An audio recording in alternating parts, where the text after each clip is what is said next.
Some other things in terms of nursing and bringing it back to oncology is finding and seeking out those opportunities, again, outside of the hospital setting. So, especially as oncology nurses, we are a part of the ONS, so the Oncology Nursing Society. We are here, obviously, at the Winter Oncology Symposium, doing presentations, seeing posters, which shout out to everybody that's been a speaker or presented and has posters out there. But we need to be able to be engaged in a bigger way, in a bigger meaning with our work, and really encourage each other to be a part of these different organizations. So for ONS, the things that I really just want to highlight is that the goal is to advance learning in our careers as nurses, contribute oncology science and best practices, and then of course advocate for our profession, not just for ourselves as nurses, but also for the patients that we serve. Through this organization, we're also able to get free CE activities and have access to all of this wealth of information that we may not have known that we had access to. So please, I encourage you all to go on their website and just take a look at all of those resources, because some of the things that you might be finding are difficulties in your day-to-day are things that you might be able to find that somebody else already created. With that, of course, as I mentioned, we have different conferences. So you could go to ONS Congress, which, quick plug, abstracts are due at the end of the month of September. So I know y'all been doing different projects and things with your VIPs in your work settings. Please submit them. We have to have more people like you engaged in this work and sharing the knowledge that we have and sharing the knowledge that we create, especially in this space.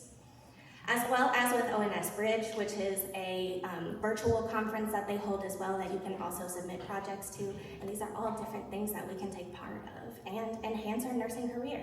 And you never know how a submission for something will turn into something much bigger later on down the line. As well as getting certifications. Shout out to Erica for really hosting and doing the prep course for us and getting us the certified oncology nurses that we're gonna celebrate later. But I really do encourage you all to seek out additional certifications and do all of these different things. Get those extra letters behind your name. I know I'm waiting to get mine soon.